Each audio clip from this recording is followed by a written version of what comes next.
जिंदगी में हम किसी भी काम को शुरू करने से पहले कई बार सोचते हैं। और क्या सोचते हैं? सोचते हैं कि हार गया तो क्या होगा। ये जो सोच है इसको कैसे बदला जाए, आज इसी पर सुनाता हूं एक छोटी सी कहानी। हाय गाइस, मेरा नाम है आरजे कार्तिक। ये कहानी एक स्टैंड अप कॉमेडियन की, एक ऐसा स्टैंड अप कॉमेडियन जो बड़ा पॉपुलर होता जा रहा था। उसके शोज के लिए भीड़ लगती थी, टिकट्स के लिए मारामारी होती थी, लोग चाहते थे कि एक बार जाकर के सेल्फी क्लिक करवा लें, एक बार जाकर के उससे मिल लें। धीरे धीरे धीरे उसकी पॉपुलैरिटी बढ़ती चली जा रही थी। कई सारी मैगजीन्स उसका इंटरव्यू करना चाहती थी। एक बार एक मैगजीन को उसने अपॉइंटमेंट दी। रिपोर्टर आया और आकर के सवाल जवाब करने लगा। जैसा कि होता है हर इंटरव्यू में, सामने वाले को मालूम नहीं होता कि उससे क्या क्या पूछा जा सकता है। वैसे ही एक बाउंसर इस मैगजीन के रिपोर्टर ने स्टैंड अप कॉमेडियन की तरफ दे मारा। उसने बोला कि सर एक बात बताइए, आप ऐसा कौन सा रिकॉर्ड है जिसे तोड़ना चाहते हैं? अब इस स्टैंड अप कॉमेडियन के पास में कोई जवाब नहीं था, इसने कुछ सोचा भी नहीं था। तो इसने कहा कि भाई ऐसा कुछ तो मैंने सोचा नहीं है। तो रिपोर्टर ने कहा कि सर कुछ तो बताइए, मतलब कुछ तो हमें लिखना होगा, कुछ तो हमें बताना होगा। फिर इस स्टैंड अप कॉमेडियन ने काफी सोचा और बोला कि एक रिकॉर्ड है जिसे मैं तोड़ना चाहता हूं, 1 मिनट में सबसे ज्यादा वर्ड्स बोलने का। रिपोर्टर ने फटाफट से वो जवाब लिख दिया। मैगजीन छप गई, इंटरव्यू आ गया, काफी लोगों ने पढ़ा, न्यूज चैनल्स ने उसको देखा। तो उनको लगा न्यूज चैनल वालों को कि ये तो बहुत बड़ा मुद्दा हो सकता है। न्यूज चैनल ने डिबेट चला दी कि क्या कोई बंदा 1 मिनट में सबसे ज्यादा वर्ड्स बोल सकता है। इस बात पर पोल होने लगा, सोशल मीडिया पर ट्रेंडिंग होने लगा। इस स्टैंड अप कॉमेडियन के लिए बहुत बड़ी आफत आ गई। ये सब देख रहा था, इसको लग रहा था कि क्या ड्रामा चालू हो गया है। तभी इसके पास में एक न्यूज चैनल से कॉल आता है और वहां से कॉल पर कहा जाता है कि सर आज शाम 8 बजे आपको खुला चैलेंज दिया गया है, हमारे शो में आइए और 1 मिनट में सबसे ज्यादा वर्ड्स बोलकर दिखाइए। इसको लग रहा था कि ये क्या मुसीबत आ गई है, क्या किया जाए। ओपन चैलेंज चल रहा है, जाना तो पड़ेगा। रात 8 बजे से पहले 7:30 के लगभग इसके घर के बाहर न्यूज चैनल की गाड़ी आ गई इसको लेने के लिए। गाड़ी में बैठा, धक धक कर रहा था इसका दिल। इसे समझ नहीं आ रहा था कि होगा क्या। ये यही सोच रहा था कि हार गया तो क्या होगा, हार गया तो क्या होगा, हार गया तो क्या होगा।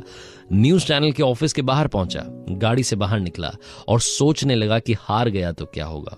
जैसे जैसे इसके कदम अंदर की तरफ बढ़ रहे थे, ये अपनी सोच को धीरे धीरे बदल रहा था। फिर इसने सोचा कि हार गया तो क्या होगा, क्या हो जाएगा? ज्यादा से ज्यादा ये होगा कि लोग कहेंगे कि फालतू की बातें करता है। इसने जबरदस्ती इतनी बड़ी फेंक दी कि मैं 1 मिनट में सबसे ज्यादा वर्ड्स बोलने का रिकॉर्ड तोड़ दूंगा। क्या होगा, लोग मेरे बारे में थोड़े टाइम के लिए बुरा कह देंगे। इससे ज्यादा बुरा कुछ नहीं हो सकता। ये बंदा स्टैंड अप कॉमेडियन स्टूडियो में पहुंचा। शो शुरू होने वाला था, 8 बजने वाली थी। इसने एक बार फिर से सोचा और अब की बार सोचा कि अगर जीत गया तो क्या होगा। अभी जहां पहुंचा हूं यहां से और ऊपर चला जाऊंगा और ज्यादा पॉपुलर हो जाऊंगा, दुनिया मुझे जानने लगेगी। शो शुरू हुआ, 8 बजी, 1 मिनट का चैलेंज आया और इस बंदे ने कमाल कर दिखाया। सबसे ज्यादा वर्ड्स 1 मिनट में बोल के दिखा दिए। उसके बाद इसे खुद पर यकीन हुआ कि जीत गया तो क्या होगा, यही सोचना जरूरी है। ये छोटी सी कहानी हम सबको बहुत बड़ी बात बताती है। जिंदगी में बदलनी है तो अपनी सोच बदलिए। कई बार हम यही सोचते रह जाते हैं कि हार गया तो क्या होगा, और वो जो सोच रहे होते हैं धीरे धीरे धीरे धीरे हम पर इतना हावी हो जाता है कि हमारे आसपास वही होने लगता है जो नेगेटिव हम सोच रहे थे। लाइफ में पॉजिटिव सोचना शुरू कीजिए। जीत गया तो क्या होगा, जब ये फीलिंग आपके अंदर आएगी तो ऐसी कोई मंजिल नहीं जो आप पा नहीं सकते। आरजे कार्तिक बस यही कहेगा, कर दिखाओ कुछ ऐसा कि दुनिया करना चाहे आपके जैसा। किसी ने बड़े कमाल की बात कही है कि मांगना ही छोड़ दिया हमने वक्त से, क्या पता उसके पास इनकार का भी वक्त ना हो। हाय गाइस, मेरा नाम है आरजे कार्तिक। एक छोटी सी कहानी। ये कहानी एक किसान परिवार में पैदा हुए एक लड़के की, जिसके मम्मी पापा चाहते थे कि वो बड़ा होकर के किसान बने, खेती करे, लेकिन वो चाहता था कुछ और। उसने एक दिन अपने मम्मी पापा को बताया कि मैं बड़ा होकर के सैनिक बनना चाहता हूँ, तो मुझे उसके लिए आप ट्रेनिंग करवाइए, मुझे उसके लिए भेजिए। उसके पापा ने कहा कि ठीक है, मैं आपको मना नहीं करूंगा, आप जाइए, जाकर के तलवारबाजी सीखिए, तब जाकर के आप सैनिक बन पाएंगे, योद्धा बन पाएंगे। लड़के ने अगले ही दिन से जाकर के ट्रेनिंग करना शुरू किया। जब वो शुरुआत में वहां पहुंचा, क्लासेस लेने लगा, तो उसे समझ में आ गया कि तलवारबाजी उसके लिए बनी ही नहीं। 2-3 दिन के अंदर वो हिम्मत हार गया। उसे लगा कि अब क्या किया जाए। वो मन में सपना तो था वॉरियर बनने का, योद्धा बनना है, सैनिक बनना है, लेकिन क्या करें। फिर उसे लगा कि क्यों ना बैकडोर एंट्री करते हैं, पीछे के रास्ते से जाते हैं। अब पीछे का रास्ता क्या था? उस सेना का जो सेनापति था वो इनके परिवार में किसी रिश्तेदार का दोस्त था। अब इसने सोचा कि क्यों ना उस रिश्तेदार तक पहुंचा जाए। अपनी मम्मी से जाकर के इसने अर्जी लगाई कि माँ प्लीज मुझे वहां तक जाने दीजिए, उनसे कहिए कि वो मेरी मुलाकात करवा दें सेनापति से। रिश्तेदार के घर पहुंचा, वहां से सेनापति से मिला। सेनापति को जाकर के कहा कि बस मुझे सेना में ले लीजिए। सेनापति ने कहा कि बेटा आपके अंदर वो टैलेंट नहीं है, आपको तलवारबाजी आती नहीं है, आप तलवार ढंग से चला नहीं पाते, आपका सेना में क्या काम रहेगा। लेकिन फिर भी क्योंकि आपके रिश्तेदार मेरे दोस्त हैं तो दोस्ती की खातिर मैं आपको सेना में ले लेता हूं। आप रिजर्व्ड फोर्स में रहेंगे, आपका काम नहीं होगा, आप बस आराम कीजिएगा, बहुत कम आप लोगों की जरूरत पड़ेगी, मुश्किल है कि आपकी कभी जरूरत भी पड़े। लड़का खुश हो गया कि चलो भाई सैनिक की वर्दी मिल जाएगी, काम भी नहीं करना है, युद्ध में भी नहीं जाना है, आराम करेंगे, आराम से रहेंगे, रिजर्व फोर्स के साथ रहेंगे, बहुत मुश्किल से कभी मौका मिलेगा युद्ध में जाने का, वो तब की तब देखेंगे। रिजर्व फोर्स में शामिल हो गया। साल पर साल बीतते गए। एक बार उस राज्य पर बहुत बड़ा हमला हुआ। अब सारी फोर्सेस, जितनी सेनाएं थी, सबको युद्ध के मैदान में उतरना था। ये लड़का भी मैदान में उतरा, तलवार चलानी आ नहीं रही थी, इसके चक्कर में बहुत बड़ी मुश्किल हो गई और शाम में इसे सेनापति के सामने पेश किया गया। सारे सैनिक इसको बुरी बुरी सुनाने लगे। सेनापति ने कहा कि ये तो बड़ा ही एम्बैरेसिंग मोमेंट है, क्या किया जाए, मैंने तो खुद इसे भर्ती किया। तो उसने उस लड़के को डांटते हुए कहा कि अब तुम सेना में नहीं रहोगे, अब तुम जाकर के महल की पहरेदारी करोगे, तुम आज से पहरेदार हो। लड़के को फिर से एक नया काम मिल गया। अब उसे पहरेदार बनना था। अब वो सोच रहा था कि ये तो बड़ा अच्छा हुआ, सेनापति से मैंने अर्जी लगाई थी तो सैनिक बना था, रिजर्व फोर्स में था, काश मेरी बात एक बार यहाँ के राजा से हो जाए, फिर तो कमाल ही हो जाएगा। साल पर साल बीतते गए, महल के सामने खड़ा हुआ पहरेदारी करता रहा, लेकिन कभी भी राजा से मुलाकात नहीं हो पाई। बूढ़ा हो चला था, सर्दी की शाम थी, पतली सी वर्दी पहन करके पहरेदारी कर रहा था। पता नहीं कहां से किस्मत चमकी, उस दिन राजा साहब वहां से निकले। उनके साथ में ज्यादा सैनिक नहीं थे तो उनकी भी नजर पड़ गई। एक पहरेदार ठिठुर रहा है, वृद्ध सा, बूढ़ा सा। राजा उसके पास आया और आकर के बोला कि आपको ठंड नहीं लग रही? तो उस पहरेदार ने कहा कि मुझे बड़ी ठंड लग रही है, लेकिन क्या करूं साहब, सालों से इसी वर्दी में सर्दी बिताता आ रहा हूं। राजा ने वादा कर दिया कि आप चिंता मत कीजिए, अभी मैं अंदर जाता हूं, वहां से आपके लिए एक अच्छा सा कंबल भिजवाता हूं। राजा साहब अंदर गए, व्यस्त हो गए, इस बात को भूल गए। सुबह सुबह सैनिकों ने जाकर के बताया कि राजा साहब आपने जिस पहरेदार को वादा किया था कंबल पहुंचाने का, उसकी रात में ठिठुरने की वजह से, सर्दी में ठिठुरने की वजह से मौत हो गई है। राजा दौड़ा चला आया, आकर के देखता है पहरेदार की लाश पड़ी हुई थी और लाश के पास में मिट्टी पर उंगली से कुछ लिखा हुआ था। वहां लिखा हुआ था कि राजा साहब, मैं सालों से सर्दी में रात बिताते चला आ रहा था, लेकिन कल रात में आपने कंबल का वादा किया और उस वादे के चक्कर में मुझे ज्यादा ठंड लगने लगी। मुझे लगा कि कंबल आएगा और उसी वादे के चक्कर में, उसी वादे के सहारे में रात बिताता रहा। मैं कमजोर पड़ता गया और अब मेरी जान जा रही है। छोटी सी कहानी बहुत बड़ी बात सिखाती है। सहारे इंसान को खोखला कर देते हैं। सहारे लेना बंद कीजिए, खुद की ताकत को आजमाना शुरू कीजिए, तभी आप कमाल कर पाएंगे। आरजे कार्तिक बार बार कहता है, फिर से कहूंगा, कर दिखाओ कुछ ऐसा कि दुनिया करना चाहे आपके जैसा। लाइफ में कभी ना कभी एक बार तो आपको भी लगा होगा, अगर अभी नहीं लगा तो पहले लगा होगा। हो सकता है अभी भी आप सोचते हो कि जिंदगी में कोई ना कोई ऐसा है जिसकी वजह से मेरी ग्रोथ रुकी हुई है, कोई मेरे आसपास ऐसा है जिसने मेरा रास्ता रोक रखा है।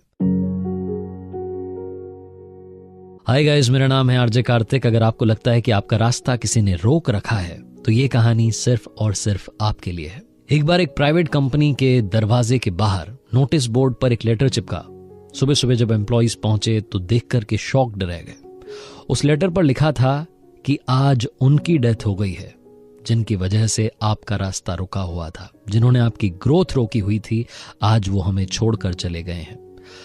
ऑफिस के कॉन्फ्रेंस हॉल में अंतिम संस्कार की क्रिया शुरू होगी। फ्यूनरल के लिए ले जाएं उससे पहले आप अंतिम दर्शन कर सकते हैं, वहां डेड बॉडी रखी हुई है। ऐसा करके पूरा उस पर लिखा हुआ था। जैसे जैसे एम्प्लॉय सुबह आ रहे थे, पढ़ रहे थे, शॉक्ड हो रहे थे। पहली बात तो उन्हें दुख हो रहा था कि उनमें से कोई एक चला गया, कौन चला गया पता नहीं चल रहा था। दूसरी बात, वो ये जानने के लिए उत्सुक थे, एक्साइटेड थे कि कौन है जिसने हमारा रास्ता रोक रखा था, जो यहां से चला गया, हमें छोड़ करके चला गया। सारे एम्प्लॉयज ने ये चेक करने की कोशिश की कि जल्द से जल्द मालूम चल जाए, लेकिन ऑफिस में तैयारी कुछ इस तरीके से की गई थी कि एक बार जो कॉन्फ्रेंस हॉल में जा रहा था, जब वो बाहर निकल रहा था तो दूसरे किसी व्यक्ति के संपर्क में आ नहीं पा रहा था। लाइन बड़ी लंबी लग चुकी थी, सिक्योरिटी बुलानी पड़ गई, धीरे धीरे एक एक करके लोग जाने लगे। जब वो अंदर जा रहे थे और जब बाहर निकल रहे थे तो उनके चेहरे पर उदासी थी, गमगीन थे। ऐसा लग रहा था कि उन्हें कोई बहुत बड़ा झटका लगा है। उसी ऑफिस में एक बंदा ऐसा था जो दिन भर इस बात से परेशान रहता था कि मेरा काम फलाना की वजह से नहीं हो पाता, उसकी वजह से नहीं हो पाता, इसकी वजह से नहीं हो पाता। वो बड़ा खुश हो रहा था, उसे लग रहा था कि चलो यार फाइनली कोई तो गया जिसने मेरा रास्ता रोक रखा था। उसकी बारी आई, वो कॉन्फ्रेंस हॉल में गया, अंदर जाकर के देखता है कि एक कॉफिन रखा हुआ था।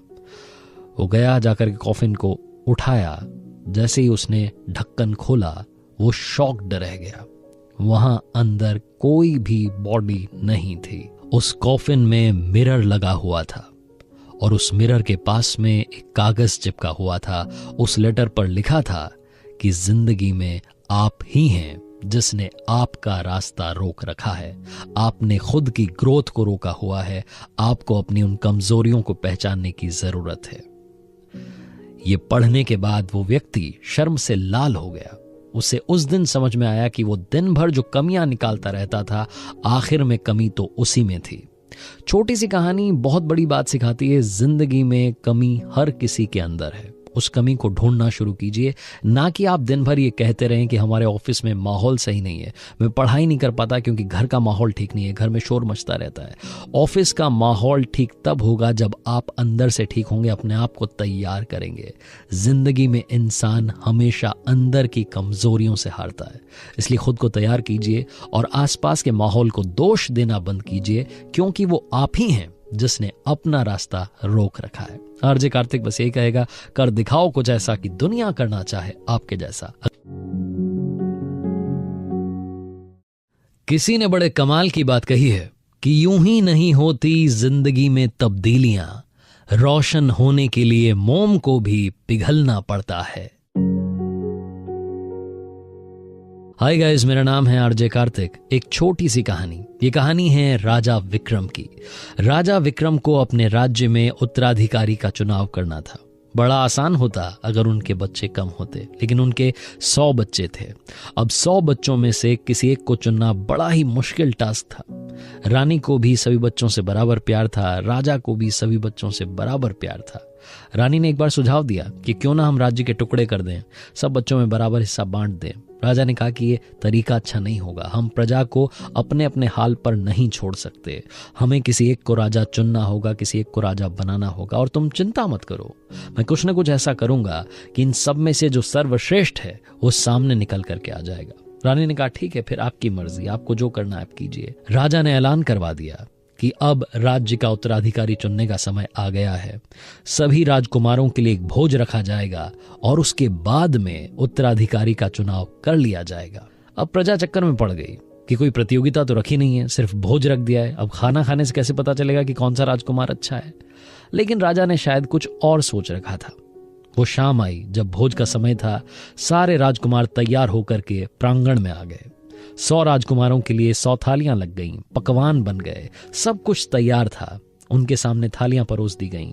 वो खाना खाने ही वाले थे कि अचानक से वहां बहुत सारे शिकारी कुत्ते आ गए। अब राजकुमारों में हलचल मच गई। वो इधर उधर भागने लगे, तितर बितर हो गए। कुछ डर करके भाग गए, कुछ शिकारी कुत्तों का शिकार करने के लिए निकल पड़े। कुल मिलाकर के युद्ध सा माहौल बन गया। वो शाम जैसे तैसे बीत गई। जब प्रजा को मालूम चला कि वहां पर तो शिकारी कुत्ते आ गए थे, तो प्रजा सोच में पड़ गई। जनता सोचने लगी कि अब तो कैसे राजा मिलेगा। लेकिन अगले दिन राजा विक्रम ने ऐलान किया कि आज शाम में दरबार लगेगा और भरे दरबार में घोषणा की जाएगी कि राज्य का राजा कौन होगा। जनता को समझ नहीं आ रहा था कि राजा साहब ने उत्तराधिकारी चुन कैसे लिया है, कहां से इन्होंने चुनाव कर लिया है, क्योंकि खाना तो हुआ नहीं, भोजन हुआ नहीं, चुनाव हुआ नहीं। कौन सी प्रतियोगिता थी जिससे परिणाम निकल आया है? खैर, शाम का वक्त आया, दरबार सज चुका था, मंत्री बैठे हुए थे, जनता आकर के दरबार में बैठ गई थी। हर कोई इंतजार कर रहा था उस अनाउंसमेंट का, जब मालूम चलने वाला था कि हमारा अगला राजा कौन होगा। राजा साहब ने एक एक करके सारे राजकुमारों को बुलाया और उनसे पूछना शुरू किया कि कल का भोज कैसा रहा, कल का खाना कैसा था। पहले राजकुमार ने, जो सबसे ज्येष्ठ थे, सबसे बड़े थे, वो गुस्सा होने लगे। उन्होंने बोला कि क्या तरीका है पिताजी, कल आपने देखा होगा जब हम खाना खाने के लिए बैठे, भोज शुरू होने वाला था, तभी अचानक से शिकारी कुत्ते आ गए। हमारे पहरेदार इतने निकम्मे हो गए हैं कि वो शिकारी कुत्तों को रोक नहीं पाए, हमें खुद जाकर के 3-4 का शिकार करना पड़ा। कितनी मुश्किल घड़ी थी। दूसरे वाले से पूछा तो उसने कहा कि पिताजी मुझे नहीं मालूम, मैं तो वहां से डर करके भाग गया था, मुझे बड़ा डर लगता है। एक एक करके राजकुमार अपना बहाना गिनाते रहे। आखिरी राजकुमार जिन्होंने कहा कि हाँ पिताजी, मैंने कल भोजन खाया, बहुत ही कमाल का भोजन था, बहुत ही स्वादिष्ट भोजन था, बहुत अच्छे पकवान बने थे, खाना खाने में आनंद आ गया, मजा आ गया, इससे बढ़िया भोजन नहीं हो सकता था। हर कोई वहां पर अचंभे में पड़ गया, शॉक्ड था, समझ नहीं पाया कि इन भाई साहब ने कैसे खाना खा लिया। राजा ने भी पूछा कि जरा बताइए दरबार को कि आपने कल भोजन कैसे किया। तो वो जो राजकुमार थे जिनका नाम शांतनु था, उन्होंने कहा कि कल महाराज वहां 100 थालियां लगी थीं। मैं खाना खाने के लिए बैठा, अचानक से शिकारी कुत्ते आ गए, सारे राजकुमार भाग गए, मैं वहीं बैठा रहा, मैं अपना खाना खाता रहा। जैसे ही कोई शिकारी कुत्ता मेरी तरफ आता, मैं एक थाली उठाता और उसके सामने खाली कर देता। 99 थालियां रखी हुई थी, मैंने सारे कुत्तों को भोजन भी करा दिया और साथ में अपना भोजन भी शांति से पा लिया, अपना भोज भी पूर्ण कर लिया। इस तरीके से महाराज कल मेरा भोजन बड़ा शानदार रहा। जैसे ही शांतनु का जवाब सुना तो दरबार में तालियां बजने लगीं और राजा ने अनाउंसमेंट की कि अब यही आपके अगले राजा होंगे। छोटी सी कहानी बहुत बड़ी बात सिखाती है। लाइफ में प्रॉब्लम्स हर किसी के हैं, बहुत सारी समस्याओं का पहाड़ हम सब के सामने खड़ा है। हम जिंदा हैं तब तक समस्याएं रहेंगी, जिस दिन समस्याएं खत्म हो जाएंगी शायद हम भी खत्म हो जाएंगे। इसलिए जिंदगी में समस्याओं से घबराना, उनके बारे में बात करना बंद कीजिए। बात करनी है तो प्रॉब्लम्स की नहीं, सॉल्यूशंस की कीजिए, आपको सॉल्यूशन जरूर मिलेगा। आरजे कार्तिक बस यही कहेगा, कर दिखाओ कुछ ऐसा कि दुनिया करना चाहे आपके जैसा। हरिवंश राय बच्चन साहब एक बात कहा करते थे और इसी बात को बच्चन साहब, अमिताभ बच्चन साहब कई बार रिपीट करते हैं कि मन का हो तो अच्छा और मन का ना हो तो बहुत ज्यादा अच्छा, क्योंकि जब आपके हमारे मन का नहीं होता तो ऊपर वाले के मन का होता है और वो कभी किसी का बुरा नहीं करते। हाय गाइस, मेरा नाम है आरजे कार्तिक। एक छोटी सी कहानी इसी बात पर। ये कहानी एक ऐसे व्यक्ति की जो गांव से शहर आया था, नौकरी के लिए लगातार इंटरव्यूज दे रहा था लेकिन उसका सिलेक्शन नहीं हो रहा था। उसे लग रहा था कि अब वापस गांव चले जाना चाहिए। एक आखिरी मौका उसके पास बचा था, एक आखिरी इंटरव्यू बाकी था। वो कंपनी में पहुंचा, लंबी लाइन थी, उसका नंबर आया, उससे सवाल जवाब किए गए। काफी सारे सवाल जवाब के बाद उसे लगा कि अब उसका सिलेक्शन हो जाएगा। उसने सभी सवालों के सही जवाब दिए। तभी इंटरव्यूअर ने पूछा कि आपकी ईमेल आईडी क्या है। इस व्यक्ति के पास में अपनी कोई ईमेल आईडी नहीं थी। इसने कहा कि मेरे पास कोई ईमेल आईडी नहीं है। इसे वहां से रिजेक्ट करके भेज दिया गया। इसे कहा गया कि आपके पास ईमेल आईडी नहीं है और आप यहां जॉब करना चाहते हैं। उस कंपनी से बाहर निकला तो दरवाजे पर खड़ा होकर के सोचने लगा कि क्या किया जाए। लगातार मुझे फेलियर मिल रहा है, लगातार मुझे निराशा हाथ लग रही है। कोई भी व्यक्ति वहां होता उसके दिमाग में 40-50 उल्टे ख्याल आते। इसके दिमाग में भी ख्याल आने ही वाले थे कि अचानक से इसका हाथ अपनी पॉकेट की तरफ गया। इसने देखा कि इसके पास में 100 रुपए का एक नोट रखा था। ये व्यक्ति वहां से सीधा चला गया सुपरमार्केट। वहां जाकर के टमाटर खरीदे और उसी शहर के कॉलोनी में जाकर के टमाटर बेचना शुरू किया। शाम तक इसके सारे टमाटर बिक चुके थे। 120 रुपए इसकी जेब में थे। अगले दिन फिर से इसने ऐसा ही किया। 120 रुपयों से टमाटर खरीदे, फिर से बेचना शुरू किया। शाम तक 150 रुपए कमा चुका था। इस तरीके से रोजाना पैसे बढ़ते गए, बचत होने लगी। धीरे धीरे धीरे साल 2 साल के अंदर इसने अपनी एक छोटी सी दुकान खोल ली। 4-5 साल के अंदर बिजनेस इतना ग्रो कर गया कि अपना खुद का एक छोटा सा सुपरमार्केट खोल लिया। काफी सालों तक यही बिजनेस करता रहा। धीरे धीरे उस शहर में इसका एक बहुत बड़ा सुपरमार्केट खुल चुका था। हर किसी को लगता था कि ताजी सब्जियां चाहिए, अच्छी सब्जियां चाहिए तो इन्हीं के सुपरमार्केट में जाना होगा। एक दिन ये बैठा हुआ था, इसको ख्याल आया कि क्यों ना इतने बड़े बिजनेस का इंश्योरेंस करवाया जाए। इतना बड़ा बिजनेस खुल चुका है, इसका इंश्योरेंस करवाना बहुत जरूरी है। इसने एक इंश्योरेंस एजेंट को कॉल किया और कहा कि आप आइए, मुझे अपने बिजनेस का इंश्योरेंस करवाना है। कोई एजेंट वहां पहुंचा, वहां पहुंच करके सारी जानकारी लेने लगा, फॉर्म फिलअप करने लगा और आखिरी में पूछता है कि सर आपकी ईमेल आईडी क्या है। तो ये जो बिजनेसमैन था, जो कि इतना बड़ा व्यापारी बन चुका था, सब्जियों का इतना बड़ा सुपरमार्केट था, इसने कहा कि मेरे भाई, मेरी कोई ईमेल आईडी नहीं है। अगर मेरी ईमेल आईडी होती तो आज तुम यहां बैठ करके मेरे सुपरमार्केट का इंश्योरेंस नहीं कर रहे होते। इंश्योरेंस एजेंट को यह बात समझ में नहीं आई क्योंकि उसे पुरानी कहानी मालूम नहीं थी, लेकिन आपको समझ में आई होगी। कई बार हमारे मन का नहीं होता है। जब आपके मन का ना हो तो इंतजार कीजिए, ऊपर वाले के मन का जरूर होगा। और कोशिश कीजिए, कई सारे रास्ते आपके आसपास खुले हैं, उनमें से सबसे अच्छा रास्ता चुनिए और उस पर चल कर दिखाइए। कर दिखाओ कुछ ऐसा कि दुनिया करना चाहे आपके जैसा। किसी ने बड़े कमाल की बात कही है कि खुद को खुश रखने के तरीके ढूंढें, क्योंकि तकलीफें तो आपको ढूंढ ही रही हैं। हाय गाइस, मेरा नाम है आरजे कार्तिक। एक छोटी सी कहानी। ये कहानी एक बूढ़ी अम्मा की, जिनकी फैमिली में अब कोई नहीं बचा था। जिस फ्लैट में वो रहती थी उसकी ईएमआई चुकाना अभी भी बाकी था, लोन चल रहा था। फैमिली कंडीशंस खराब थी, इकोनॉमिक कंडीशंस खराब थी, और इस वजह से कुछ महीने ऐसे भी थे जिनमें उनके पास ईएमआई चुकाने के लिए पैसे नहीं थे। उस बिल्डिंग के ओनर ने नोटिस दे दिया कि आपको अब ये फ्लैट खाली करना होगा, क्योंकि हम ऐसे व्यक्ति को यहाँ नहीं रख सकते जिनके पास में पैसा भी नहीं है। उसने 2-3 बार नोटिस दिया और फाइनली सिक्योरिटी गार्ड्स को बुला लिया। उन अम्मा का सामान बाहर फेंकने की तैयारी हो रही थी। वो फूट फूट करके रो रही थी। उन्हें समझ नहीं आ रहा था कि क्या हो रहा है उनकी लाइफ में। तभी अचानक से उस सीन में एक ऐसे बंदे की एंट्री होती है जो कि सब कुछ पलट देता है। सूटेड बूटेड बंदा आता है और आकर के सिक्योरिटी गार्ड्स को पेपर दिखाता है। सिक्योरिटी गार्ड्स वहां से चले जाते हैं। अम्मा पूछती हैं कि आप कौन हैं और कहां से ऊपर वाला बनकर मेरी लाइफ में आए हैं। तो वो बंदा बताता है कि माँ, आप शायद भूल गई, लेकिन मैं आपको कभी नहीं भूल सकता। ये फ्लैट मैंने अपने नाम किया है और उसके बाद फिर से आपके नाम कर दिया है, क्योंकि आप आज से 30 साल पहले मेरी लाइफ में ऊपर वाला बनकर आई थी। आपको शायद याद नहीं होगा, आप और आपके पति एक बार मार्केट में कुछ शॉपिंग करने के बाद में बाहर निकले थे एक मॉल से, और बाहर फुटपाथ पर मैं पड़ा हुआ था। गंदे कपड़े थे, भीख मांग रहा था। जैसे बाकी भिखारियों को डांट कर भगा दिया जाता है, झड़क दिया जाता है, वैसे ही आपके पति ने मुझे मना कर दिया था, कहा था दूर जाकर के बैठ जाओ। लेकिन आपका दिल पिघला और आपने मेरी मदद की। आपके पति तो थोड़ा आगे बढ़ गए, लेकिन आप वहीं रुकी रहीं। आपने अपने पर्स में से जितना कैश था निकाल करके मुझे दे दिया, और साथ में एक लॉकेट दिया और कहा कि इसे हमेशा पहनना, ये तुम्हारा लकी चार्म रहेगा। उस दिन मैं आपका सिर्फ शुक्रिया अदा कर सका, और मैंने जाते जाते आपका नाम पूछ लिया था। वो नाम मैं कभी नहीं भूल सकता। आप तो उस वक्त मेरी मदद करके चली गईं, लेकिन आपने जो पैसे मुझे दिए थे मैंने उनका सही इस्तेमाल किया। मैंने पढ़ाई करना शुरू किया, अपने आप की जिंदगी को संवारना शुरू किया। इन 30 सालों में काफी कुछ मेरे साथ हुआ। मैंने बहुत सारी पढ़ाई की, बहुत सारी तैयारी की। धीरे धीरे मैं इस लायक बन गया कि अपना बिजनेस शुरू कर दिया।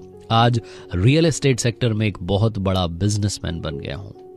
कल मेरे ऑफिस में लैपटॉप पर एक फाइल खुली हुई थी जिसमें उन लोगों के नाम थे जिनके फ्लैट्स खाली करवाए जाने थे। अचानक से वो नाम मुझे दिखा जिसने मेरी जिंदगी बदल दी। आपके बारे में सारी डिटेल्स निकलवाई और यहां पहुंच गया। फटाफट से फ्लैट खरीदा और ये फ्लैट फिर से आपके नाम कर दिया। आपने मेरी जिंदगी संवारी थी। मैं नहीं चाहता कि अब इस उम्र में आपकी कोई जिंदगी बर्बाद करे।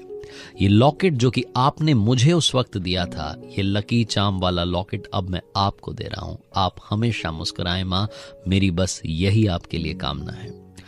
छोटी सी कहानी बहुत बड़ी बात सिखाती है। जिंदगी में दुआएं कमाइए, क्योंकि पैसा तो हर कोई कमाता है। जब आप दुआएं कमाएंगे तो पैसा अपने आप बढ़ता चला जाएगा। आप खुद समझ नहीं पाएंगे, इतनी कृपा आपकी लाइफ में अचानक आने लगेगी। लाइफ में गुड विशेस का होना बहुत ज्यादा जरूरी है। और याद रखना, ज्ञान सबके पास है, बांटनी हो तो मुस्कान बांटिएगा। कर दिखाओ कुछ ऐसा कि दुनिया करना चाहे आपके जैसा। किसी ने बड़े कमाल की बात कही है कि काश जिंदगी में समस्याएं भी व्हाट्सएप स्टेटस की तरह होती, जो 24 घंटे में खुद ब खुद डिलीट हो जाती। हाय गाइस, मेरा नाम है आरजे कार्तिक। एक छोटी सी कहानी। ये कहानी गरीब परिवार में रह रहे बच्चे की, जिसकी फैमिली में खाने पीने के लाले थे, जिसके परिवार में बहुत कम पैसा था। एक दिन पिताजी ने इस बच्चे को बुलाया और कहा कि बेटा एक काम करना, ये पुरानी सी टी शर्ट है, इसको आज मार्केट में जाकर के बेच करके आना। क्या लगता है आपको कितने की होगी? उस बच्चे ने टी शर्ट को देखा और बोला कि $1 की होगी।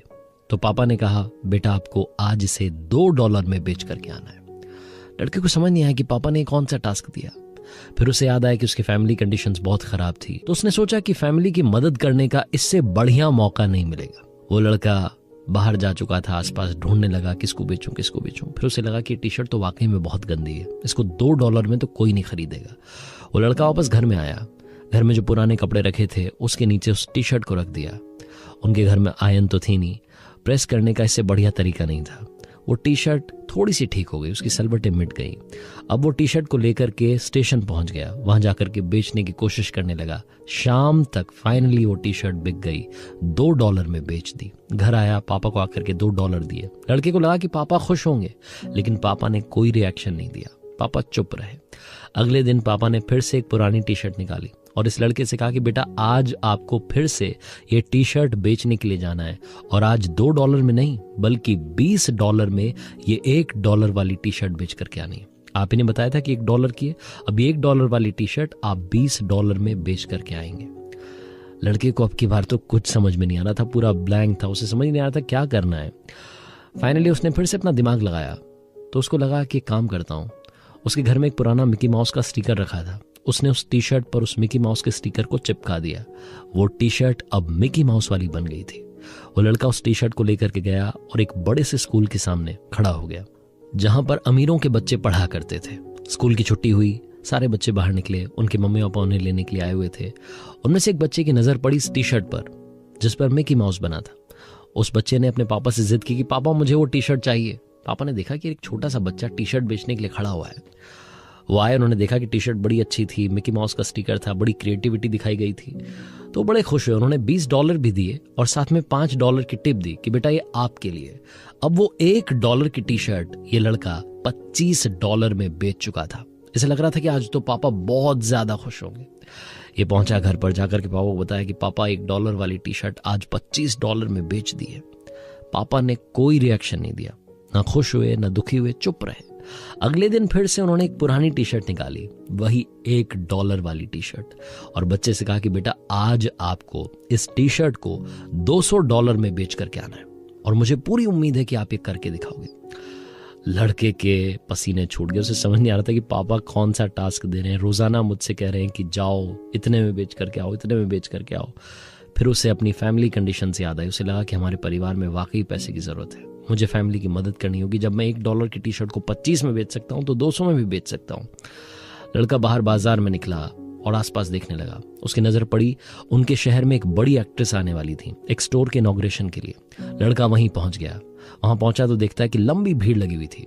उस लंबी सी भीड़ में से छोटा बच्चा था, इधर से उधर से घुसता हुआ आगे निकल गया। वहां एक्ट्रेस आई हुई थी, वो इनॉग्रेशन करने वाली थी। तभी ये लड़का चिल्लाने लगा, मैम मैं आपका बहुत बड़ा फैन हूँ। तो एक्ट्रेस ने देखा कि एक छोटा सा बच्चा आवाज लगा रहा है, उनके बारे में अच्छी अच्छी बातें कर रहा है, कॉम्प्लीमेंट दे रहा है, तो उन्होंने उस बच्चे को आगे बुला लिया। उस बच्चे के पास में एक टी शर्ट थी। उसने कहा कि मैम क्या आपका ऑटोग्राफ इस पर मिलेगा। उस एक्ट्रेस ने उस पर अपने साइन कर दिए। उसके बाद वो लड़का वहां पर खड़ा होकर के टी शर्ट बेचने लगा कि बताइए आप में से किसको चाहिए। वो $200 का टारगेट लेकर के गया था, वो टी शर्ट उसने $250 में बेच दी। उस टी शर्ट के मुंह मांगे दाम उसे उस दिन मिल गए। वापस घर गया, पापा को कहा कि पापा आपने तो $200 की बात की थी, $250 में टी शर्ट बेच करके आ गया। ये लड़का और कोई नहीं बल्कि अमेरिका का मशहूर बास्केटबॉल प्लेयर माइकल जॉर्डन था। छोटी सी कहानी बहुत बड़ी बात सिखाती है। जिंदगी में समस्याएं चाहे कितनी भी बड़ी आ जाएं, आप हर समस्या का पार पा सकते हैं, आप हर समस्या से जीत सकते हैं। इसीलिए आपसे कहता हूं, कर दिखाओ कुछ ऐसा कि दुनिया करना चाहे आपके जैसा। किसी ने बड़े कमाल की बात कही है कि जिस दिन आपने अपनी सोच बड़ी कर ली, उस दिन बड़े बड़े लोगों के दिमाग में आप आना शुरू हो जाएंगे। आप खुद ब खुद एक बहुत बड़े आदमी बन जाएंगे। हाय गाइस, मेरा नाम है आरजे कार्तिक। एक छोटी सी कहानी। ये कहानी एक भिखारी की जो रेलवे स्टेशन के बाहर रहा करता था। स्टेशन से ट्रेन में बैठता, दूसरे स्टेशन उतरता, वहां से दूसरी ट्रेन में बैठता, फिर अपने स्टेशन उतरता, ट्रेन में भीख मांगने का काम करता था। एक दिन रोजाना की तरह भीख मांग रहा था, लोगों के सामने जाकर के गिड़गिड़ा रहा था, पैसे मांग रहा था। तभी इसने देखा कि उस कोच में एक सूटेड बूटेड बंदा बैठा हुआ था। इसे लगा कि ये अमीर आदमी है, इससे अगर भीख मिल गई तो कम नहीं मिलेगी, अच्छी खासी मिलेगी, फिर मुझे दूसरे कोच में जाकर के भीख मांगने की जरूरत नहीं पड़ेगी। उसके पास गया और जाकर के एक्टिंग करने लगा, भीख मांगने लगा, अपनी आवाज को बदल बदल करके अपना सारा दर्द निकालने लगा। लेकिन वो जो बंदा बैठा हुआ था, सूटेड बूटेड आदमी, उसने डांट दिया। उसने बोला कि आप ये मेरे सामने नाटक मत कीजिए, मैं आपको देख रहा था, आप चुपचाप वहां से चले आ रहे थे, यहाँ आकर के आप उदास हो गए, गिड़गिड़ाने लगे, ये हरकत मत कीजिए। आज मैं आपसे एक बात पूछना चाहता हूं, मैं आपको चलिए भीख दे भी दूंगा, आपके पास मुझे देने के लिए क्या है? भिखारी ने कहा कि ये क्या सवाल कर रहे हैं आप, मैं तो भिखारी हूं, मेरे पास आपको देने के लिए क्या हो सकता है, मेरी औकात क्या है कि मैं आपको बदले में कुछ दे दूं। तो जो सूटेड बूटेड बंदा था उसने कहा कि जब आप मुझे कुछ नहीं दे सकते तो मुझसे कुछ लेने की उम्मीद भी मत रखिए, आप चले जाइए, आपको मेरे पास से 1 रुपया नहीं मिलने वाला। ये व्यक्ति वहां से चला गया भिखारी, और सोचता रहा कि यार ये क्या बात बोल दी, ये क्या बात बोल दी कि तुम्हें भी मुझे कुछ देना होगा। भिखारी को समझ नहीं आया। जिस स्टेशन के बाहर रहता था उस स्टेशन पर उतरा और बाहर आकर के आसपास देखने लगा कि ऐसा क्या है, जब कोई मुझे भीख दे तो मैं उसे बदले में दे दूं। इसने नजर दौड़ाई तो इसे दिखाई दिए कुछ फूल। इसने देखा कि यहाँ पौधे लगे हैं, पौधों पर फूल आए हुए हैं, क्यों ना एक काम करता हूं, अब से जब भी कोई मुझे भीख देगा मैं उसे बदले में एक फूल दूंगा। उस दिन से उस व्यक्ति ने, उस भिखारी ने एक नई आदत डाल ली। जब भी वो भीख मांगता, अगर उसे भीख में पैसे मिलते तो वो सामने वाले को एक फूल देता। सामने वाले को बड़ा अच्छा लगता कि यार ये पहला भिखारी है जो भीख देने के बदले में कुछ ना कुछ दे रहा है। भिखारी को भी अच्छा लगने लगा कि चलो लोगों को मेरा काम पसंद आ रहा है, लोगों को मेरी सोच पसंद आ रही है। एक दिन फिर से वो ट्रेन में था, उस कोच में था जहां उसे अमीर, वो सूटेड बूटेड बंदा दिखाई दिया था। एक बार फिर से उस दिन वही व्यक्ति दिखाई दिया। उसके पास गया और जाकर के बोला कि भाई साहब, आज तो आपको भीख देनी ही पड़ेगी, आज तो आपको मुझे पैसे देने ही पड़ेंगे, क्योंकि मेरे पास में आपको देने के लिए कुछ है। अब उस अमीर व्यक्ति ने, सूटेड बूटेड बंदे ने सोचा कि यार इसके पास में मुझे देने के लिए क्या हो सकता है। उसने भरोसा किया और उस व्यक्ति को भीख दे दी। जैसे उसने भीख दी वैसे ही भिखारी ने अपने पास में से निकाल करके एक फूल दे दिया और कहा कि लीजिए, ये मेरी तरफ से आपके लिए। उस व्यक्ति को अच्छा लगा। उसने कहा कि अब एक बात और सुनो, एक बात का और ध्यान रखना। बात यह है कि अब तुम अपनी सोच को बड़ा करो। क्यों नहीं तुम व्यापारी बन जाते, क्यों नहीं तुम बड़े बिजनेसमैन बन सकते हो, तुम बड़ा काम कर सकते हो। अपनी सोच को बदलने के बारे में सोचना। भिखारी को फिर से वो कुछ बता करके बंदा वहां से चला गया। भिखारी ट्रेन से उतरा, अपने स्टेशन पर आया। स्टेशन पर बाहर आने के बाद में सोचने लगा कि ये क्या बोल के चला गया, मैं बड़ा बिजनेसमैन बन सकता हूं। भिखारी को मालूम नहीं कहां से एनर्जी मिली, वो जोर से चिल्लाया कि मैं बहुत बड़ा व्यापारी हूं। और उसके बाद से, उस दिन से उसने भीख मांगना छोड़ दिया, फूलों का बिजनेस करने लगा। छोटा छोटा काम चलने लगा, धीरे धीरे दुकान बड़ी होने लगी। एक दिन ऐसा आया कि वो बहुत बड़ा बिजनेसमैन बन गया। रेलवे स्टेशन पर इस तरफ से एक सूटेड बूटेड बंदा आ रहा था, इस तरफ से ये भिखारी जो कि अब बड़ा आदमी बन चुका था ये जा रहा था। वही व्यक्ति इससे फिर से टकराया जिसने इसे काफी कुछ सिखाया था। उसको जाकर के बोला कि भाई साहब नमस्ते, पहचाना, मैं वही भिखारी। तो उसने कहा कि नहीं नहीं, मैं आपको कहाँ पहचाना, आपसे कब मिला हूं मैं। तो इस भिखारी ने कहा कि शायद आप भूल गए, आपकी और मेरी 2 बार मुलाकात हुई है। पहली बार आपने मुझे सिखाया था कि जिंदगी में लेन देन क्या होता है, और दूसरी बार जब मैं आपसे मिला था तो आपने मुझे सिखाया था कि सोच बड़ी करना क्या होता है। छोटी सी कहानी बहुत बड़ी बात सिखाती है। जिस दिन आपने अपनी सोच बड़ी कर ली, आप बहुत बड़े व्यक्ति बन जाएंगे। सारा खेल सोच का है। अपनी सोच को तंदुरुस्त कीजिए, बुलंद कीजिए और कर दिखाओ कुछ ऐसा कि दुनिया करना चाहे आपके जैसा। किसी ने बड़े कमाल की बात कही है कि वक्त की सबसे खूबसूरत बात यह है कि अच्छा चल रहा हो या बुरा चल रहा हो, वक्त बड़ी जल्दी कट जाता है। हाय गाइस, मेरा नाम है आरजे कार्तिक। आज सुनाता हूं आपको वक्त पर एक छोटी सी कहानी। ये कहानी है एक राजा की। एक ऐसा राजा जिसने हर युद्ध में जीत हासिल की थी। छोटे छोटे राज्यों को हरा करके अपने राज्य का विस्तार करता जा रहा था, अपने राज्य को बड़ा करता जा रहा था। ऐसा नहीं था कि अपने राज्य में डेवलपमेंट नहीं करवाता था, वहां भी विकास के काम करवाता था। राजा को प्रजा बड़ा पसंद करती थी। इसी बात से राजा को थोड़ा घमंड आ गया। उसको लगा कि अब तो मुझे कोई हरा नहीं सकता, अब तो मैं हर युद्ध में जीत हासिल करूंगा। एक दिन अपने कुछ सैनिकों के साथ में घूमने के लिए निकला हुआ था, तभी उसे एक बाबा जी दिखाई दिए। बाबा जी के पास गया, जाकर के बाबा जी को प्रणाम किया। बाबा जी ने कहा कि बेटा, हम तुमसे खुश हैं, तुम्हें कुछ देना चाहते हैं। राजा ने कहा हाँ जी बताइए, आप क्या देना चाहते हैं। तो बाबा जी ने उस राजा को एक ताबीज दिया और कहा कि इसे अपने गले में पहन लेना। इस ताबीज में एक मंत्र है। इस ताबीज को तब खोलना जब तुम सबसे ज्यादा मुश्किल में हो, जब तुम्हें लगे कि तुम्हारी आंखों के सामने अंधेरा है, अब तुम्हारी जिंदगी खत्म होने वाली है, तब तुम ये ताबीज खोलना। राजा ने कहा जो आज्ञा। मन ही मन राजा सोच रहा था कि बाबा जी कहां ताबीज के चक्कर में पड़े हैं। मैं ऐसा राजा बन चुका हूं जिसे कोई हरा नहीं सकता, जिससे सिर्फ और सिर्फ जीत हासिल होगी। आस पड़ोस के जितने राज्य के राजा थे वो मन ही मन सोच रहे थे कि यार क्या किया जाए, कैसे इस पर अटैक किया जाए, कैसे इसको हराया जाए। सभी राजाओं ने मिलकर के प्लानिंग बनाई कि क्यों ना सब साथ मिलकर के युद्ध में आते हैं। सारे राजाओं की सेना जब सामने आई, जब विशाल सेना ने आक्रमण किया, तो ये राजा घबरा गया, हारने की कगार पर पहुंच गया। युद्ध भूमि से डरता हुआ, भागता हुआ जंगल में निकल गया। रास्ता भटक चुका था, इसे लगा था कि अब सब कुछ खत्म हो गया है। यह राजा वहां छुपने के लिए जगह ढूंढने लगा। तभी इसे वहां पर एक गुफा दिखाई दी। गुफा में जाकर के बैठ गया, छिप गया और इंतजार करने लगा कि कुछ अच्छा हो जाए। इसकी सांसें ऊपर नीचे हो रही थी, दिल धक धक कर रहा था, जैसे लग रहा था कि इसका अंतिम समय आने वाला है। ये घबराया हुआ था कि अचानक से इसे घोड़े के टापों की आवाज सुनाई देने लगी। इसे लगा कि दुश्मन देश के सैनिक, उनके घोड़े अब इसकी गुफा की तरफ आ रहे हैं। अचानक से इसे लगा कि जैसे सब कुछ खत्म हो गया है।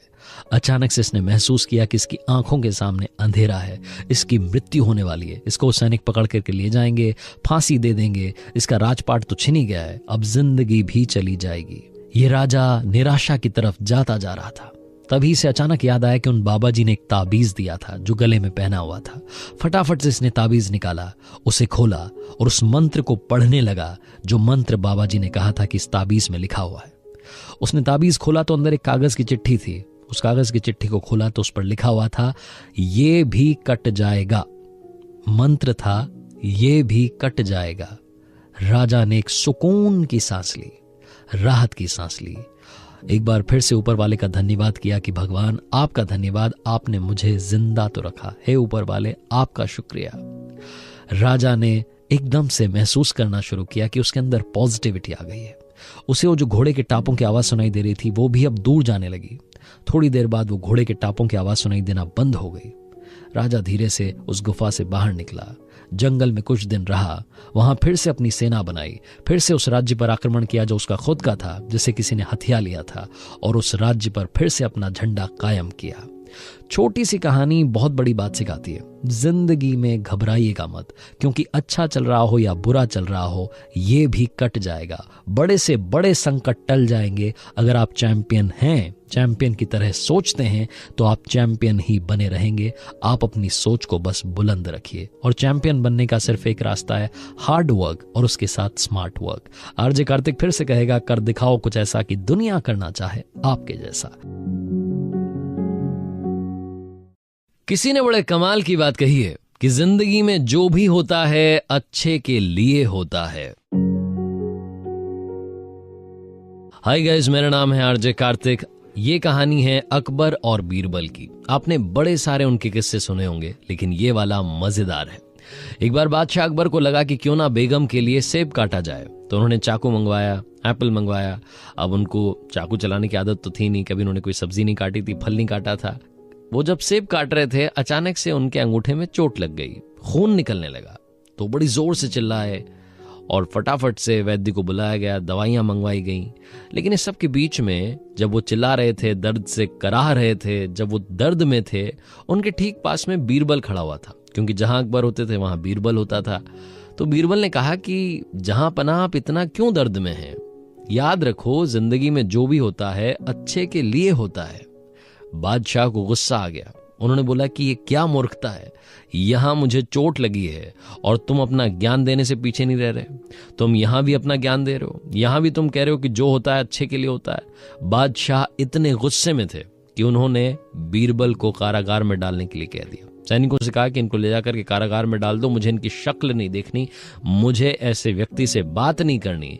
जब मैं दर्द में हूं तो ये मुझे कह रहा है कि जो होता है अच्छे के लिए होता है। इस बात को कई महीने बीत गए। एक बार बादशाह अकबर अपने कुछ सैनिकों के साथ में जंगल में शिकार करने गए। शिकार का पीछा करते करते कब वो सैनिकों से बिछड़ गए, उन्हें खुद समझ नहीं आया। वो शिकार करते करते जंगल में अकेले चले जा रहे थे। तभी उन्हें वहां कबीले वालों ने पकड़ लिया, और जब कबीले वालों ने पकड़ लिया तो उन्होंने बताया कि मैं बादशाह हूं, जहां पनाह हूं। तो उन्होंने कहा कि होंगे अपने घर के, यहां पर आपको जहां पनाह नहीं है, यहां हमारा हुक्म चलता है, आपको हमारे साथ चलना होगा। जब ये वहां पहुंचे तो जाकर के देखते हैं कि कबीले वालों ने बलि चढ़ाने की तैयारी कर रखी थी। इन्हें समझ नहीं आ रहा था कि ये क्या होने वाला है, जहां पनाह की बलि दी जाएगी। ये बोलते रहे लेकिन इनकी किसी ने नहीं सुनी। जब बलि चढ़ाने की तैयारी होने लगी तब कबीले वालों में से एक ने देखा कि इनके अंगूठे में चोट लगी हुई थी। तो उसने अपने बाकी साथियों से कहा कि ये तो खंडित है, इसकी तो बलि नहीं चढ़ाई जा सकती, इसको तो पहले से चोट लगी हुई है। कबीले वालों ने बादशाह अकबर को वहां से रवाना कर दिया, वहां से छोड़ दिया। जब ये वापस अपने राजमहल की तरफ आ रहे थे तो सोच रहे थे कि बीरबल ने जो कहा था वो बिल्कुल ठीक कहा था, जिंदगी में जो होता है वो अच्छे के लिए होता है। ये अगर चोट नहीं लगी होती तो मेरी यहां पर बलि चढ़ जाती। लेकिन इनके दिमाग में अब दूसरी बात चलने लगी कि चलो मेरे साथ में तो ये हुआ, मेरे साथ में तो अच्छा हुआ, लेकिन बीरबल के साथ क्या हुआ, उसको तो मैंने वहां कारागार में डाला हुआ है। महल में पहुंचे, फटाफट से कारागार में गए, जाकर के बीरबल को सारी कहानी सुनाई कि भाई ये मेरे साथ में हुआ, लेकिन अब ये बताओ कि तुम्हारे साथ में अच्छा क्या हुआ, तुम्हें तो मैंने जेल में डाल रखा है। तो बीरबल ने कहा कि जहां पनाह, मेरे साथ तो सबसे अच्छा हुआ, क्योंकि जहां आप जाते हैं वहां मैं आपके साथ जाता हूं। अगर आपकी बलि नहीं चढ़ाई होती, आप खंडित थे, तो बलि किसकी चढ़ती? आपके अपने बीरबल की। आपने तो मेरी जान बचा ली जहां पनाह, आपका जितना शुक्रिया अदा करूं उतना कम होगा। छोटी सी कहानी बहुत बड़ी बात सिखाती है। जिंदगी में हमेशा याद रखना, जो होता है अच्छे के लिए होता है। उस वक्त शायद हमें समझ में नहीं आता, लेकिन कुछ सालों के बाद में अगर हम फिर से पीछे देखें तो हमें लगता है कि ठीक ही हुआ था। आरजे कार्तिक बस यही कहेगा, उम्मीद रखिए, हौसला रखिए, कर दिखाओ कुछ ऐसा कि दुनिया करना चाहे आपके जैसा। किसी ने बड़े कमाल की बात कही है कि अगर आपको वो फसल पसंद नहीं जो आप काट रहे हैं, तो उन बीजों की जांच कीजिए जो आप बो रहे हैं। हाय गाइस, मेरा नाम है आरजे कार्तिक। एक छोटी सी कहानी। ये कहानी एक अमीर महिला की जो साइकियाट्रिस्ट के पास जाया करती थी, रेगुलर जाया करती थी सेशंस के लिए। जब भी सेशन होता था उसके बाद में जब बाहर निकलती थी थोड़ा सा रिलैक्स फील करती थी, लेकिन हफ्ते 10 दिन में फिर से उनको लगता था, तनाव महसूस होता था, फिर से वो साइकियाट्रिस्ट के पास जाती थी। एक दिन वो अपना सेशन खत्म करके जाने ही वाली थी कि उन्होंने अपने साइकियाट्रिस्ट से पूछा कि सर एक बात बताइए, मेरे पास इतना पैसा है, मैं इतनी अमीर हूं, फिर भी मैं खुश क्यों नहीं हूं? फिर भी मुझे 10 दिन में, 8 दिन में आपके पास सेशन के लिए क्यों आना पड़ता है? तो जो साइकियाट्रिस्ट थे उन्होंने कहा कि मैम आप फिर से बैठिए, आधे घंटे का वक्त और लगेगा। एक छोटी सी कहानी आपको और सुनाऊंगा, और ये कहानी मैं नहीं सुनाऊंगा, ये कहानी सुनाने के लिए मैं बुलाता हूं किसी को। साइकियाट्रिस्ट ने आवाज लगाई, उनके घर में जो काम करने वाली अम्मा थी वो आई और आकर के नमस्ते करने लगी। साइकियाट्रिस्ट ने कहा कि मैम अब आप कहानी सुनेंगे, लेकिन ये कहानी अम्मा की होगी। अम्मा से कहा कि अम्मा बैठिए। अम्मा ने चेयर ली, वो बैठ गई और साइकियाट्रिस्ट ने कहा कि अम्मा बताइए, इन मैम को बताइए कि आपकी जिंदगी में क्या हुआ था और आज आप यहां तक कैसे पहुंची। अम्मा ने अपनी कहानी सुनाना शुरू किया। अम्मा ने कहा कि मैम मेरी लाइफ में सब कुछ बुरा हुआ है। मेरा पति शराब पी करके घर आता था, मारपीट करता था। उसको कई बार समझाने की, उसकी शराब छुड़वाने की कोशिश की, लेकिन कुछ नहीं हो पाया। एक दिन ज्यादा शराब पीने की वजह से वो बीमार पड़ गए। उनका इलाज चला, उनके इलाज के लिए पैसे की जरूरत थी। मैंने घर घर जाकर के काम करना शुरू किया, लेकिन वो बच नहीं पाए, उनकी मृत्यु हो गई। उनके जाने के बाद मेरे परिवार में मेरा एक बच्चा था जिसको पढ़ाने के लिए मैंने रात दिन एक कर दिया। अलग अलग जगह जाकर के काम करती थी, रेस्टोरेंट्स में जाती थी, ढाबों में जाती थी, घर में जाकर के साफ सफाई के काम करती थी। उसके लिए भी मैंने पूरी कोशिश की, उसका पूरा साथ देने की। लेकिन एक दिन जब वो स्कूल से घर आ रहा था तो किसी गाड़ी ने उसे टक्कर मार दी और उसकी भी मृत्यु हो गई, उसकी भी डेथ हो गई। उसके भी चले जाने के बाद मैं दुनिया में अकेली पड़ गई। मुझे समझ नहीं आया कि मेरी लाइफ का क्या मकसद है, मेरे होने का क्या मतलब है। लेकिन फिर भी मुझे जीने के लिए पैसों की जरूरत थी। मैंने काम करना जारी रखा, अलग अलग घर जाती थी, खाना बनाती थी, बर्तन मांजती थी, साफ सफाई करती थी। मुझे समझ नहीं आ रहा था कि जिंदगी में हो क्या रहा है। एक दिन बारिश हो रही थी, मैं अपने घर की तरफ आ रही थी। मैंने देखा कि मेरे पीछे पीछे एक बिल्ली का बच्चा चला आ रहा है। भीगती हुई बारिश में ठिठुरता हुआ बच्चा मेरे साथ साथ मेरे घर के दरवाजे तक आ गया। मैं अंदर चली गई, लेकिन वो बच्चा वहीं दरवाजे पर बैठा रहा। मैंने देखा कि उसे भूख लगी है। दूध गर्म करके उसके सामने मैंने रख दिया। वो बच्चा फटाफट से सारा दूध चट कर गया। ये देख करके पता नहीं क्यों अचानक से मेरे चेहरे पर मुस्कान आ गई, और जैसे ही मेरे चेहरे पर मुस्कान आई मुझे याद आया कि मैं कई सालों में पहली बार हंसी थी। मुझे ये लगा कि एक बिल्ली के बच्चे की मदद करने पर मैं इतना मुस्कुरा सकती हूँ, इतना खुश हो सकती हूँ, तो अगर मैं इंसानों की मदद करना शुरू करूंगी तो मेरी जिंदगी का मतलब बदल जाएगा, मेरे होने का मतलब बदल जाएगा। उस दिन से मैंने लोगों की मदद करना शुरू किया। एक बार एक व्यक्ति बीमार था, उनके लिए दवाई लेकर के आ गई। एक बार एक भाई साहब बीमार थे, हॉस्पिटल में थे, उनके लिए खाना बना करके वहां तक पहुंचा दिया। छोटे छोटे जो डॉग्स होते हैं उनके लिए मैं बिस्किट का पैकेट खरीदती हूँ, उन तक पहुँचाती हूँ, उनकी मदद करती हूँ, उन भूखों को खाना खिलाती हूँ। कई बार मुझे ऐसे बच्चे मिलते हैं जिनको पढ़ाने के लिए पैसे की ज़रूरत होती है, मेरे पास जितना बन पाता है 100 रुपये 200 रुपये उन तक पहुँचाती हूँ, उनकी मदद करती हूँ। मुझे बड़ा अच्छा लगता है। और साहब के यहाँ जब से काम कर रही हूँ तब से तो मेरी तनख्वाह भी बढ़ गई है। साइकेट्रिस्ट ने जब ये पूरी कहानी अम्मा ने सुना ली, उसके बाद ने उन अमीर महिला से कहा कि मैम शायद अब आप समझी होंगी जीने का मतलब क्या है, असली खुशी क्या है, रियल हैप्पीनेस क्या है। जिंदगी में सबसे बड़ी खुशी है जब आप किसी की मदद करेंगे और आपको जो सुकून मिलेगा, उससे बड़ी खुशी इस दुनिया में कभी भी आपको पैसे से भी नहीं मिल सकती। छोटी सी कहानी बहुत बड़ी बात सिखाती है। बांटनी है तो मुस्कान बांटिए, ज्ञान सभी के पास है। अपनों के प्यार के साथ, ऊपर वाले के आशीर्वाद के साथ, अपने हौसले के साथ कर दिखाओ कुछ ऐसा कि दुनिया करना चाहे आपके जैसा। किसी ने बड़े कमाल की बात कही है कि जरा संभल कर चलें, क्योंकि तारीफों के पुल के नीचे मतलब की नदी बहती है। हाय गाइस, मेरा नाम है आरजे कार्तिक। एक छोटी सी कहानी, ये कहानी एक राजा की, जिसके बारे में ये कहा जाता था कि उसके दरबार में जो भी जाता था वो खुश होकर के वापस आता था, उसकी बात सुनी जाती थी, समझी जाती थी। बाकी आसपास के राज्यों के राजा भी इस राजा से सीखने के लिए आते थे कि आप ऐसा क्या करते हैं, आपके पास में वो कौन सी शास्त्र विद्या है जो आप इस्तेमाल में लेते हैं और सब कुछ ठीक हो जाता है। दुखी से दुखी आदमी आपके पास आता है तो खुश होकर के जाता है। आसपास के राजाओं को लगता था कि इस बंदे की कभी ना कभी किसी ऐसे व्यक्ति से जरूर मुलाकात होगी जो दुखी था और दुखी ही रहेगा। और एक दिन ये बात सच हो गई। राजा अपने कुछ सैनिकों के साथ में भ्रमण पर निकला हुआ था। अपने राज्य में जो भी उससे मिल रहा था उसको कुछ ना कुछ दे रहा था, शर्फी दे रहा था, उनकी मदद कर रहा था, पैसा दे रहा था। राजा एक बार फिर से अपना दरबार राज्य के बीचों बीच लगा चुका था। तभी राजा की नजर पड़ी एक भिखारी पर, एक दुखी इंसान पर।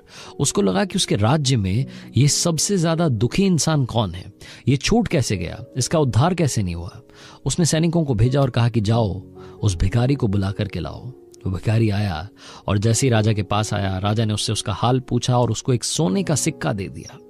अब राजा के मन में चलने लगा कि जब मैंने इसे एक सोने का सिक्का दे ही दिया है तो इसकी जिंदगी में अब कुछ न कुछ तो बदल जाएगा। ये भिखारी अगर इस सोने के सिक्के का सही इस्तेमाल कर लेगा, कोई व्यापार शुरू कर देगा तो इसकी जिंदगी संवर जाएगी। राजा ने यही सोच करके उस सोने का सिक्का भिखारी को दे दिया। भिखारी बड़ा खुश हुआ, उसने जिंदगी में पहली बार सोने का सिक्का देखा था। भिखारी खुशी के मारे झूमता हुआ, नाचता हुआ जा रहा था। राजा ये सब देख रहा था। भिखारी फिर से जाकर के वहीं बैठ गया जहां बैठा हुआ था, नाली के पास। उस सिक्के को उछालने लगा और उस सिक्का गलती से नाली में गिर गया। अब वो भिखारी उस सिक्के को ढूंढने लगा। उसने पूरी कोशिश कर ली लेकिन वो सिक्का नहीं मिला। राजा ये सब देख रहा था और राजा को लग रहा था कि ये सबसे बुरा हुआ। उस भिखारी की मदद करने का मौका मुझे ऊपर वाले ने दिया था, मैंने उसकी मदद भी की, लेकिन उसकी गलती से सोने का सिक्का गुम हो गया। फिर राजा को लगा कि क्यों ना इसकी एक बार फिर से मदद की जाए। सैनिकों को भेजा और फिर से उसे बुलाया और भिखारी को एक और सोने का सिक्का दिया। भिखारी फिर से खुशी से नाचता हुआ, झूमता हुआ गया, खुश होकर के गया और वहां नाली के पास जाकर के बैठा और फिर से वो वाला सोने का सिक्का जो गिर गया था उसे ढूंढने लगा। राजा ये सब देख रहा था और सोच रहा था कि कितना गरीब इंसान मेरे राज्य में है जिसकी मैंने आज तक मदद नहीं की। आज मौका मिला है और देखिए उसकी हालत कि वो एक सिक्का अपने पास रख रहा है और दूसरे सिक्के को नाली में ढूंढ रहा है। शायद उसे 2 सिक्कों की जरूरत है। फिर से सैनिकों को भेजा, फिर से भिखारी को बुलाया, एक और सोने का सिक्का दिया। भिखारी फिर से खुश हुआ, खुशी से नाचता हुआ वहीं जाकर के बैठ गया और फिर से नाली में जो सिक्का सबसे पहले गिरा था उसे ढूंढने लग गया। राजा को समझ नहीं आ रहा था कि चल क्या रहा है, ये भिखारी कर क्या रहा है। एक बार फिर से सैनिकों को भेज करके उससे बुलाया और उससे कहा कि आप चाहते क्या हैं। मुझे लगा था कि आपको 2 सोने के सिक्कों की जरूरत है, मैंने आपको 3 सोने के सिक्के दिए, एक नाली में गिर गया, फिर भी आपके पास 2 बाकी हैं, आप इससे अपनी जिंदगी संवार सकते हैं। भिखारी ने कहा कि नहीं साहब, मुझे तो वही वाला सोने का सिक्का चाहिए जो नाली में गिर गया था। छोटी सी कहानी, आपकी और हमारी कहानी। मैं सबकी बात नहीं कर रहा, लेकिन हम में से कुछ लोग ऐसे हैं जिनको बहुत सारे सोने के सिक्के ऊपर वाले ने दिए हैं, लेकिन हम उसी सोने के सिक्के के चक्कर में पड़े हैं जो कि नाली में गिर गया था। हम अपने उसी पास्ट में उलझे हुए हैं, आज भी उन्हीं बातों को लेकर के बैठे हुए हैं जो हमारा कुछ नहीं बिगाड़ सकती, क्योंकि वो बातें होकर के खत्म हो चुकी हैं। अगर आप अपने पास्ट में उलझे रहेंगे तो आज वर्तमान में जो खुशियां हैं, जो प्रेजेंट मोमेंट में आपको खुशी मिली है, उसको कभी जी नहीं पाएंगे। जिंदगी में असली खुशी वही है जो आज में है। आज की खुशियों को चेरिश करना शुरू कीजिए, उनके साथ जीना शुरू कीजिए। आने वाला कल खुशियों से भरा होगा। नाली में गिरे उस सिक्के को भूल जाइए, क्योंकि बहुत सारे सिक्कों की बरसात ऊपर वाला आपकी लाइफ में करने वाला है। आरजे कार्तिक बस यही कहेगा, हमेशा पॉजिटिव रहें, कर दिखाओ कुछ ऐसा कि दुनिया करना चाहे आपके जैसा। किसी ने बड़े कमाल की बात कही है कि किसको क्या मिला उसका कोई हिसाब नहीं, तेरे पास रूह नहीं, मेरे पास लिबास नहीं। हाय गाइस, मेरा नाम है आरजे कार्तिक। एक छोटी सी कहानी। ये कहानी एक राजा की जो अपने राज्य में बड़ा खुश था, जिसको लगता था कि उसके पास में खुशहाल प्रजा है, एक अच्छा परिवार है, एक अच्छा सा राज्य है। उसे लगता था कि उसके पास में बहुत सारा पैसा है।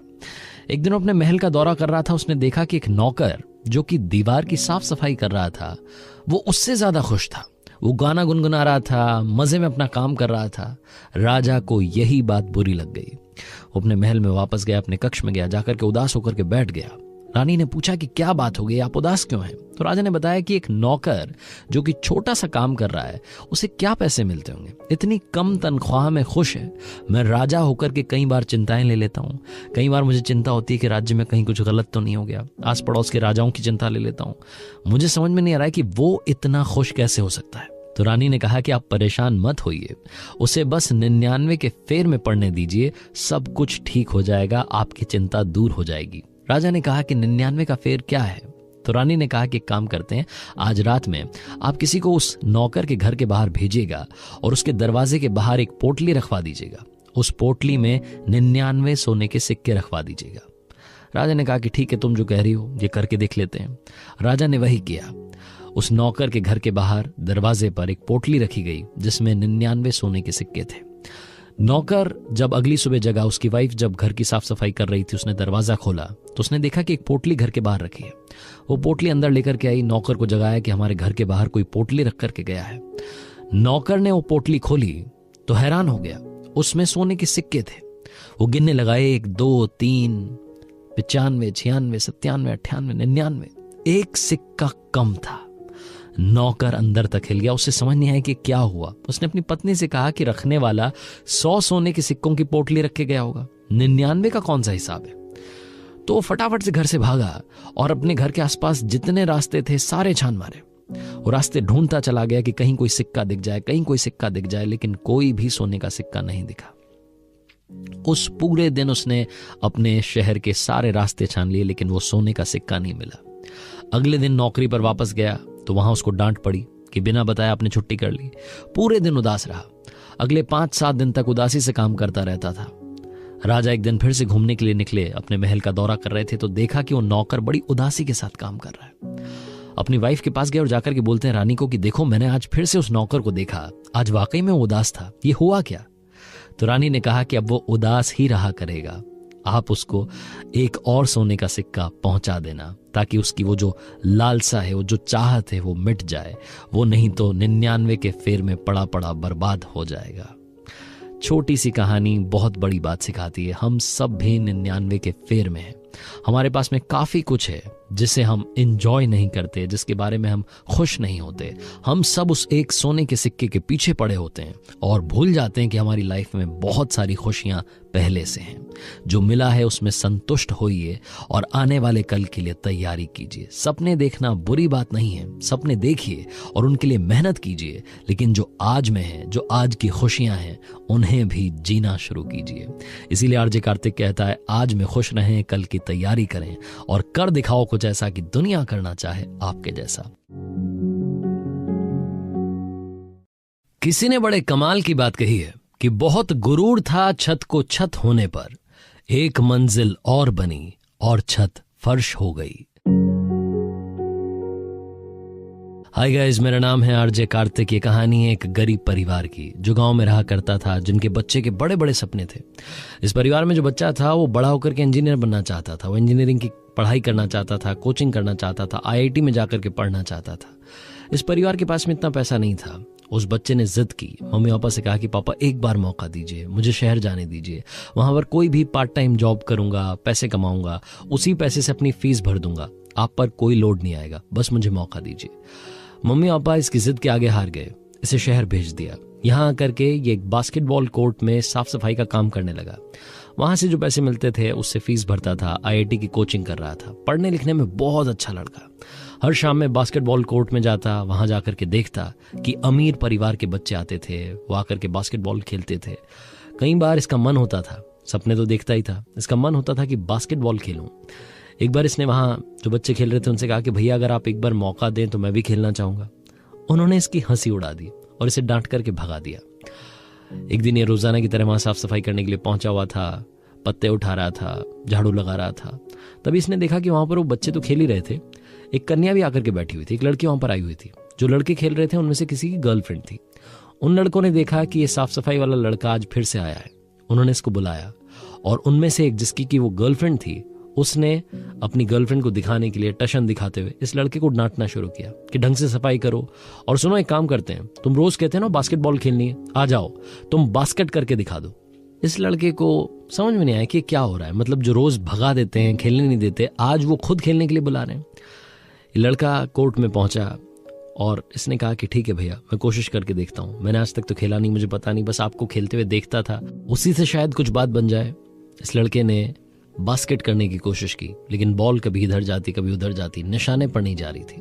वो सारे लड़के हंसी उड़ाने लगे। इस लड़के को समझ नहीं आ रहा था कि क्या हो रहा है, मेरा तो मजाक बन रहा है। ये फिर से उन बच्चों के पास गया, जाकर के बोला कि भैया एक मौका दीजिए, बस मुझे आधे घंटे का टाइम दीजिए, आप जो बोलेंगे, जहां से बोलेंगे वहां से बास्केट करके दिखाऊंगा। उन लड़कों को लगा कि अब तो चैलेंज दे रहा है, मतलब ये साफ सफाई करने वाला लड़का हमें चैलेंज दे रहा है। उन्होंने कहा ठीक है, तो आधा घंटा ले, उसके बाद में हम जहां से बोलेंगे वहां से बास्केट करके दिखाना। इस लड़के ने कहा कि ठीक है भैया। ये आधे घंटे के टाइम में फटाफट से उस बास्केटबॉल कोर्ट का जो ऑफिस था वहां पहुंचा, इंच टेप लेकर के आया। इसने जहां खड़ा था वहां से उस पोल की डिस्टेंस मेजर की, उसके बाद में जो पोल था जहां पर वो बास्केट लगी थी उसकी डिस्टेंस मेजर की। आईआईटी की पढ़ाई कर रहा था, फॉर्मूलाज लगाना शुरू किया। इसे समझ में आ गया कि कौन सा एंगल रखना है, कौन सा एंगल पर निशाना साधना है। उसके बाद में आधा घंटा खत्म हुआ, इसने उन बच्चों से जाकर के कहा कि अब बताइए कहां से बास्केट करनी है, और उसके बाद में तो जहां से बच्चे बोल रहे थे वहां से बास्केट कर रहा था। मतलब क्या हाफ कोर्ट, जहां से उन्होंने बोला वहां से इसने बास्केट करके दिखा दी। इसने अपना दिमाग लगाया, खुद को कमजोर नहीं समझा और उन अमीर बच्चों के सामने साबित कर दिया कि ताकत, काबिलियत हर किसी में होती है। छोटी सी कहानी बहुत बड़ी बात सिखाती है। जिंदगी में कभी भी खुद को कमजोर मत समझना। प्रैक्टिकल लाइफ में देखना, आपके पास में भी टैलेंट है, आपके पास में भी क्षमता है जिंदगी में आगे बढ़ने की। अगर आपको लगता है कि आप जिंदगी में थोड़ा सा पीछे चल रहे हैं, आपके सपने पूरे नहीं हो रहे हैं, तो एक बार अपने बारे में जानने की कोशिश कीजिएगा और समझिएगा कि आप किस में अच्छे हैं। जिस फील्ड में आप अच्छे हैं उसी में आगे बढ़ने की कोशिश कीजिएगा। आई एम श्योर आप कमाल कर जाएंगे। कर दिखाओ कुछ ऐसा कि दुनिया करना चाहे आपके जैसा।